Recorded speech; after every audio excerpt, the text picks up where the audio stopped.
Hold on a second. You're divorcing your husband over video games? I don't know if we're gonna agree on this one. I don't like it already. It's making me uncomfortable. I guess we'll see. Happy apple picking day! As you can see, I'm traveling again. I'm in Connecticut. It'll be a while before I get back home, but the show must go on. A quick reminder for all of our new friends, if you want a chance for your stories to be featured on Am I the Bad Apple, you can send them to my subreddit, r/Am I the Bad Apple. And just a reminder, we all come from different branches of the apple tree, and what that means is that we all grew up living different lives and experiencing different journeys. Those journeys are going to shape our opinions and our perspectives and even how we interpret the world and see the world. We could listen to the same story and the tones that you hear and the tones that I hear and the intentions someone else sees, like they could all be different. So that's why we take the time to talk and communicate in our comment section and don't just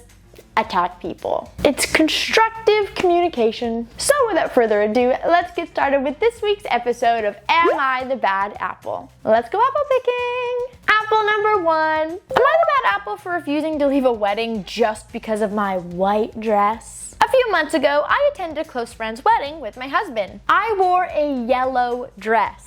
Think like Belle in Beauty and the Beast yellow. Bumblebee yellow. So yellow that I never even questioned if it was appropriate to wear to a wedding, and neither did my friends or family. I arrived at the wedding, we had the ceremony, the cocktail hour, the dinner, and the reception. I get many compliments on the dress, and even the bride comments how much she loves the color several times. Towards the end of the reception, the venue dimmed the lights and turned on some black light. These black lights made my dress appear way more white than yellow. A member of the wedding party approached me while the black lights were on and stated that I needed to leave because my dress was white and inappropriate. I stated that my dress was actually yellow, but the black lights were making it appear white. The member of the wedding party just stated that if I didn't leave, she would make me. I stated I'm here to celebrate my friend. I repeated that the dress was yellow and that I'm not leaving early, that even the bride and groom hadn't left yet, and I traveled from overseas. I'm not leaving. The conversation, while heated, didn't really have raised voices or foul language from either side, but I will say it was tense. This person walked off, and I watched as they immediately beelined to the groom, angrily pointing in my direction.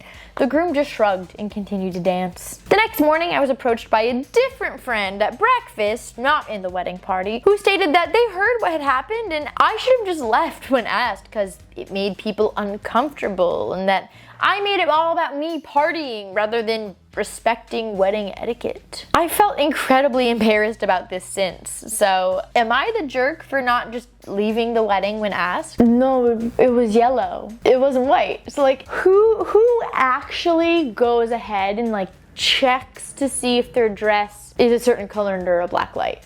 Who would even assume there would be black lights at a wedding? I've been to a lot of weddings in my life, okay? I don't know if any of them had black lights at their wedding. Not that there's anything wrong with black lights. Some people in the comments are saying that it was tacky. I think it's fine. It's fine, it's fun. I'm just saying that it's not something that's common, so why would you check it beforehand? That makes no sense. I think that if the bride and groom themselves actually had an issue, they wouldn't have ignored the problem when she went over there and talked to the groom.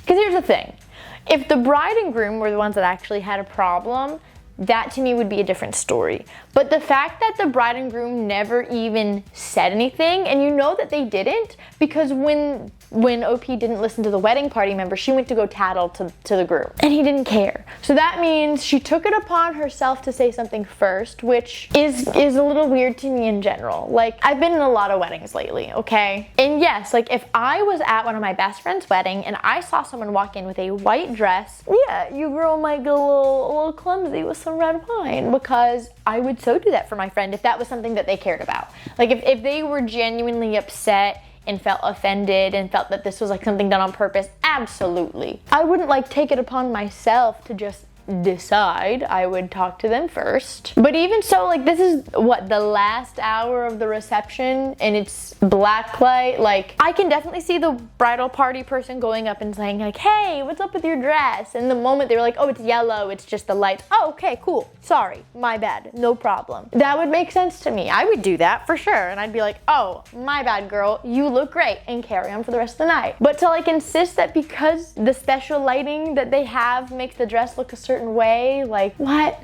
Let's be honest for a second. At this point in the reception, if they have black lights, like, I'm assuming that there are drinks too. Most people are not like looking at what each other's wearing at this point in the evening. Also, most wedding photos are, you know, not coming from the reception. So it felt like this was just a weird power move. I like the initial thought, but it was taken too far. And like, what's really weird to me is that they tried to tell this person like, oh, you made the whole wedding about you partying. Well, like, you're in the last hour of the reception and you're trying to make the whole thing about one girl in a yellow dress. That's weird to me. Like, for so many people in this friend group to now be made aware and upset and bothered by it, that feels excessive. Why are you sitting there making your best friend's wedding like a little gossip session about one guest that really didn't do anything wrong, instead of, oh, my best friend got married, ooh. Like, you know, I don't like that at all. And especially if the bride and groom were not bothered and they didn't care and they didn't say anything, and she was even, like, the bride complimented your dress.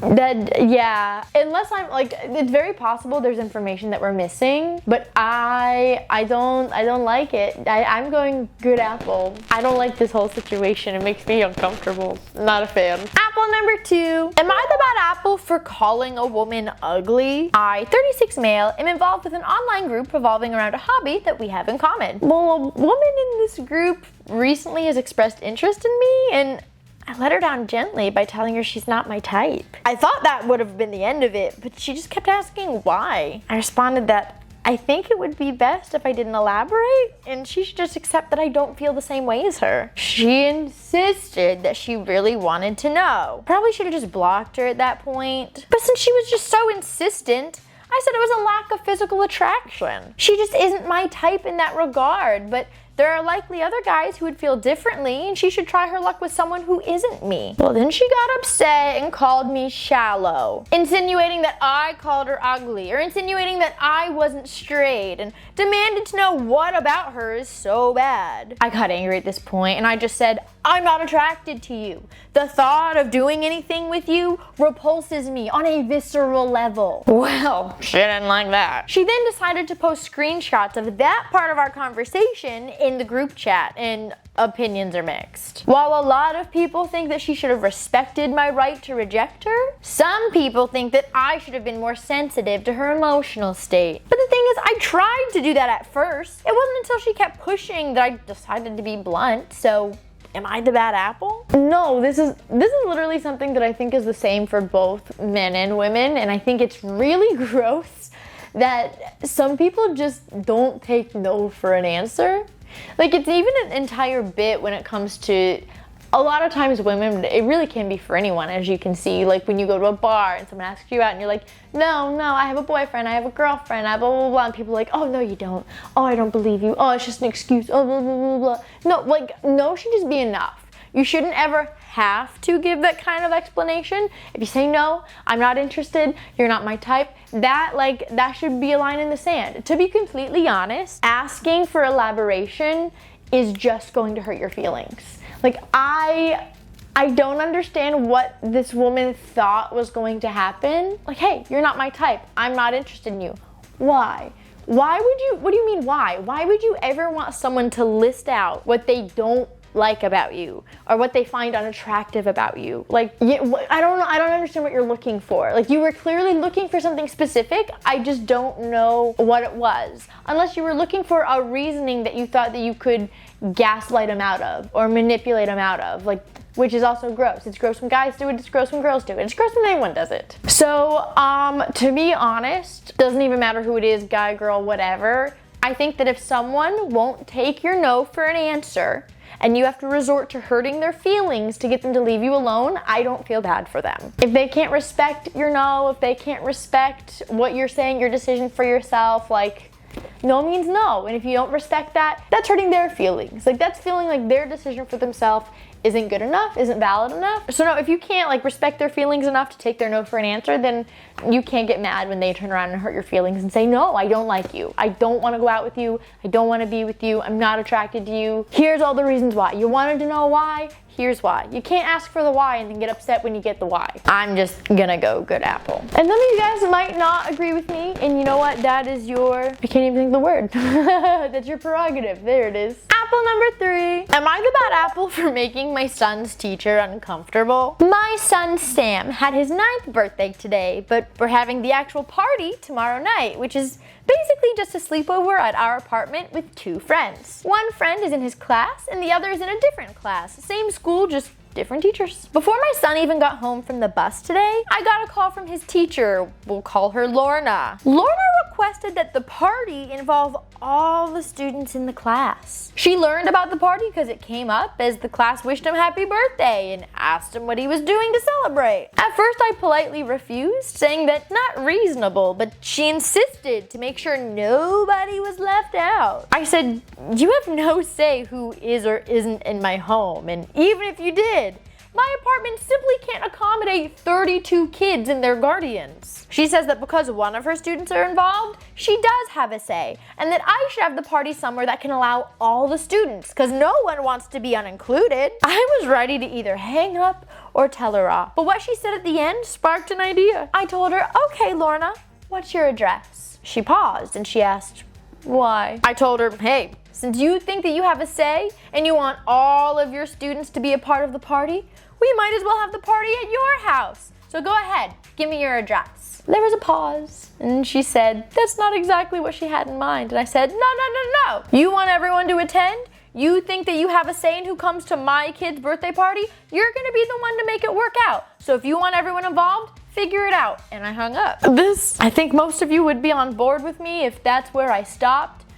But it wasn't. This is probably where I become the jerk. Out of curiosity, I was able to find her address online, and I sent her an email saying, how does this invite sound? With an excerpt to a group email chain saying that Lorna has offered to host Sam's birthday party. Here's her address. Come after school on this day at this time. I wasn't gonna actually send the address to anyone else but her. I just wanted to prove a point, and I felt like I was being funny and sarcastic, but I know how hard tone can be online. She responded not to send it and to do whatever I want for the birthday, that she doesn't even care anymore. Again, I thought I was being funny, so I went to tell my husband about it, and he called me unhinged, but agreed with my point, but said it was unhinged. I'll admit, I have a bit of a habit going overboard when I feel wronged, and probably went a little nuts, but I can't believe the audacity of that lady. So, was I the bad apple? I wanted so badly to root for you, man. I did. Oh no, why'd you do that? You were so close. They had us in the first half, man. Oh God. I never taught elementary school, but I don't know if this is still a thing. I mean, I guess clearly in some places it is. I can't even talk right now.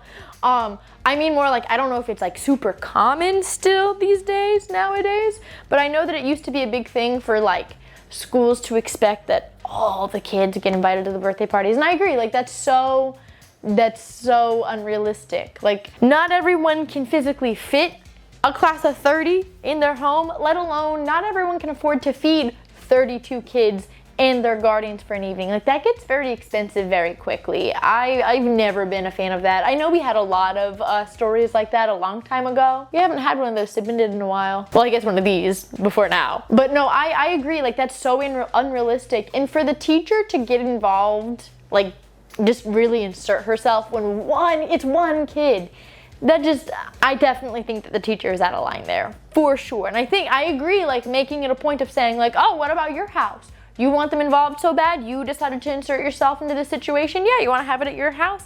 I would have loved that. I would have, not to actually have the party at my house, no. I would have loved the response. I would have loved that you said that. I would have loved it until you decided to stalk her. You stalked her address and said, hey, I know where you live. That's creepy, okay?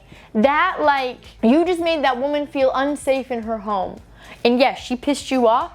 And yeah, but like, teachers already get threatened all the time, man. You literally, I know you didn't mean it this way, but I, as a teacher, would have taken it as like I know where you live, just so you know. Like, that's so unsettling. That's so unsettling. Why would you ever, like, make someone that you're having a disagreement with, like, make sure they know you know where they sleep at night? That's creepy. Do you not get how that comes off? Like, clearly you don't. You thought it was funny. I don't think that's funny. You know, one time I moved houses because some kid found where I lived and thought it was funny to let me know. Like, that's creepy. That's not funny. It's not cute. That's weird, and that's unsettling, and that's unsafe. So yeah, you lost me there, girl. You really had me in the first half, but not gonna lie, you lost me so quick. Like, I'm going bad batch. Just hands down. Apple number 4. Am I the bad apple for considering leaving my husband over video games? My husband's in the military, and we finally live together after being apart for a little over a year. I love him so much, and I would do anything for him. Lately though, the new Call of Duty came out, and he usually plays it for about an hour after work, which doesn't really bother me. I know he needs time to relax. However, with his schedule, he only gets 1 3-day weekend every 2 weeks, and on the days he works from 11 a.m. and gets home anywhere between 9 p.m. and 11 p.m. On his 3-day weekends, we always try to find at least one thing to do together, so at least we get to spend some time together making memories. This weekend, we were supposed to go to the zoo. His friends stayed over Friday night and left yesterday, Saturday morning, after breakfast. I spent all morning making a breakfast recipe that I found online, and then we ate, and his friend left. After his friend left, we sat on the couch for a bit so that I could have a break after cooking, and my husband got onto his video game. It was a little before noon at this point, and I asked him how long he'd be on because we were supposed to go to the zoo. All of a sudden, he didn't want to go anymore, and I got annoyed and told him that I didn't want to watch him play video games all day, so if he'd need me, I'd be upstairs. I stayed in bed pretty much all day, bored out of my mind. We just moved to a new state, and I don't have a lot of friends here yet, and I don't know the area, so I didn't want to leave. My husband still never came up to hang out with me. I went down a few times to ask him to please turn it off and spend some time with me, but he said he was busy doing a challenge with his friends, so I asked him that multiple times throughout the day and eventually just gave up. At 11 p.m., he was still playing his game, so I just went to bed. At 2 in the morning, he woke me up getting under the covers and tried to cuddle up to me. I told him no. I've been asking for attention all day, and you wouldn't give me any, so you don't get any now. I decided to get out of bed and go into the spare room and sleep there. He tried to apologize after me, but I stood my ground because I was frustrated. This morning, Sunday, I woke up and I took a shower, and then I went back into the spare room while my hair dried. I heard him get up in the other room, and he instantly went downstairs. He didn't check on me at all, which was weird to me because when we argue, we always apologize in the morning, but I figure since I actually moved into a different room that it was a different story or something. I don't know. I heard him downstairs start playing the video game, and at this point, I'm livid. I gave it about an hour or so, just so that I could kind of cool off. And then I go downstairs to confront him about it again, and I said, look, I love that you have friends, I really do, but you have a wife here who you need to spend time with. He looked me in the eyes and said, you need to go make some friends, because I don't always want to spend all my time with you. I agree, I do want friends, but I don't want to just meet someone off the internet and then go to the zoo with them. I told him I do have friends, and he said, okay, name one. But he said it in a super mocking way that made me feel so bad. I went upstairs and I started crying and replaying back in my head all the times he's broken my trust. And a few hours go by and I go downstairs again and it's the same thing. Can we please watch a movie? Can we please do something? I've cooled down. I'm sorry. Can we please spend time together? His response I'm already in a game. Why don't you go outside? Go do something. Go to the gym or something. I took the hint and just went back upstairs. By now it's 6 p.m. and I went down and asked if he wanted to have dinner together or watch a movie, and he said, I just ate. What do you mean you just ate? Of course you just ate. And you didn't even ask me if I was hungry, because all you've done for the past 3 days is think about yourself. All he said back to me was, I love you. But I don't always want to spend time with you. I don't always want to hang out with just you. I also want to spend time with my friends. Well, why can't he have fun with me too? That really hurt because it feels like he can't have fun with just me. I told him, you heard me crying and you didn't even come to check if I was okay. I would have checked on you. He just responded back that he didn't want to hear me cry. We went back and forth and I'm back upstairs again wishing that I just had a husband that cared about me. I just feel like he's prioritizing other things over me, and it's really taking a toll on my mental health. Like I said, I don't mind him having friends at all, but it's becoming a problem in our relationship. And I know that I said some rude things too, but would I be the bad apple if I left? Because he's already emotionally cheated on me 3 times, and every time I feel like he's pulling away, I'm worried that he's gonna do it again. So would I be so wrong if I left? Oh, this is so messy. I don't like this. So hold on a second. All of this is over him wanting to spend one weekend with just his friends? Forget about the issue of the past cheating, because like that was at the very end. Like that's a completely separate point, okay? You're married and you're having a mental breakdown because in his busy schedule, there's one weekend where he just wants to hang out with his friends. That's am I correct? That's right? I literally see a line that's like, the past 3 days you've only thought about yourself. It's becoming a problem in our relationship. It's been 3 days. You're married. Like 3 days in a marriage is not a long time. Like I'm gonna admit, okay, sometimes I can be a little colorblind, okay? Sometimes I don't always see the red flags. Sometimes they appear a little more green to me. So we're all on our own journey figuring it all out. It happened. I know this about myself, okay? I also am someone that loves hopping on Discord and playing video games with my friends. I love it so much. Sometimes I'm okay with just like not leaving my house for a couple of days and just playing games with my friends. I love it. So like I totally get that from the husband. That sometimes, like, especially if you've had a long week at work or you're just like kind of going through a rut or something, like sometimes you just need those couple of days with your friends. Like not everyone will get it, and I understand that. If you're not a gamer, you don't get it, and that's fine. You don't have to enjoy it, you don't have to get it, but I also don't think it's the end of the world, personally.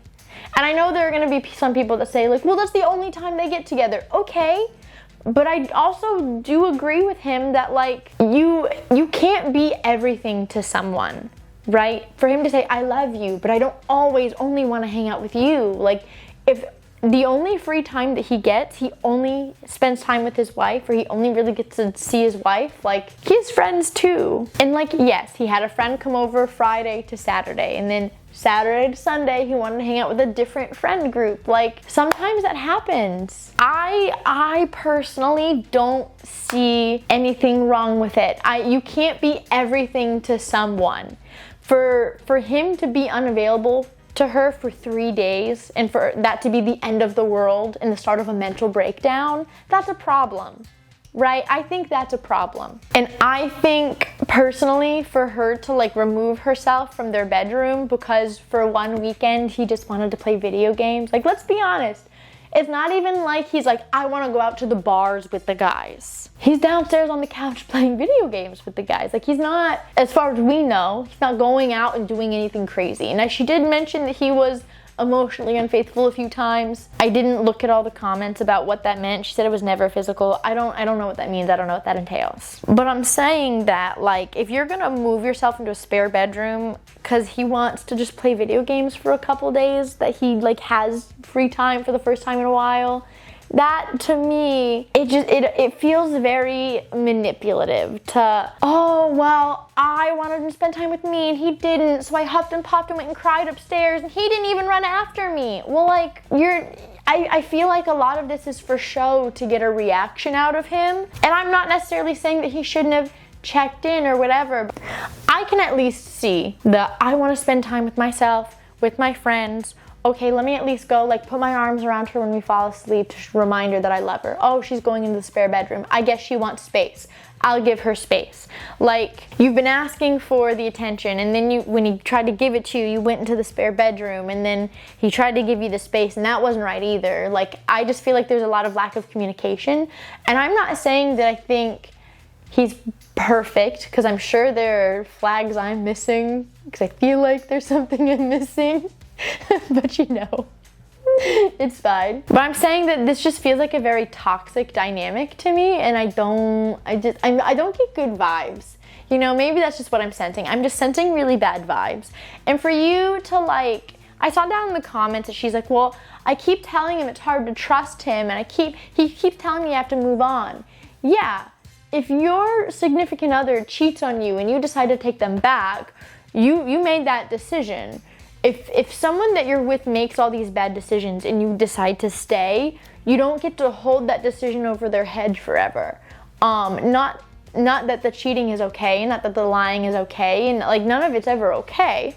But if you're going to say, no, it's fine, I can move past that, we can stay together, then you actually have to move past that. You don't get to just dwell on that forever, right? Because if you've decided we're going to both grow and move past that, they can't ever grow from it if you're constantly like showering them with reminders and punishments. It doesn't work that way.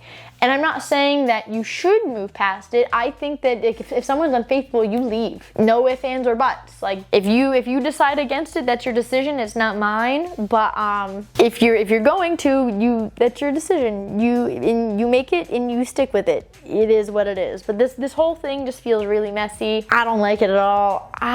If you're like asking if you should leave a marriage, like you're not even asking if you should leave a marriage after he cheated on you. You're asking if you should leave a marriage after 3 days of him playing video games. Not even 3 days, because he was with his friend the one day. So like a day or two, a weekend. Do you like what? Am I the bad apple for leaving my husband because he wanted to play video games for a weekend? Do you hear yourself saying that? Like, to me, that's just, this whole thing is weird. I'm teetering between bad apple and crab apple, only because, like, I think it's possible for your internal manifestation of, like, all the trust that he's broken, all the times you say that he's cheated emotionally, things like that. I can see you, like, projecting those issues onto the video games. And so that's where, like, I'm looking at crab apple of, I don't like how you're going about it, but if that's understandable, if that makes sense. I don't know, this whole situation just kind of feels kind of toxic. I might go another bad batch. I feel like if he's been cheating multiple times, I can't give him a good apple personally. Like, I don't think people change that easily or that quickly. Not if it's happened multiple times. Like, I think people can change, but I don't have hope for them. So this whole thing just gives me bad vibes. I think I'm just gonna go bad batch again. It just feels so messy. Ugh. Okay, so I got 2 good apples in 2 sets of bad batches. At least that's what I got. I'm sure, especially for that last one, I think different people will hear the story differently and like feel the vibes differently than I did. Like maybe some of you caught some green flags somewhere that I didn't, or maybe, you know, we all have different experiences. We all, you know, can hear stories a little bit differently. The vibes that I just got from the whole thing, I wasn't a fan. Let me know down in the comments what you guys think, and as always, if you want to transfer your stories to be featured in Am I the Bad Apple, you can send them to my subreddit, r/AmITheBadApple. And for your well wishes, we got some options today. So it is National Educational Support Staff Week. Wait, did I read that right? Oh gosh. Educational Support Professionals Day. That's what it is.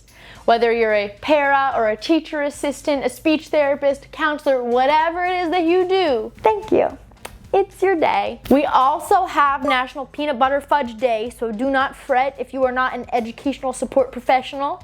Get yourself some peanut butter fudge, but if you're allergic, please don't do that. It is also National Absurdity Day. I don't know what that means.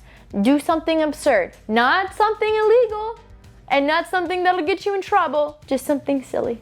Like if someone is like, what's your favorite color? I say tree. I don't know, that's absurd. That's an absurd answer. I don't know. Now I feel nervous telling people to enjoy Absurdity Day. And I feel like I'm gonna get someone in trouble.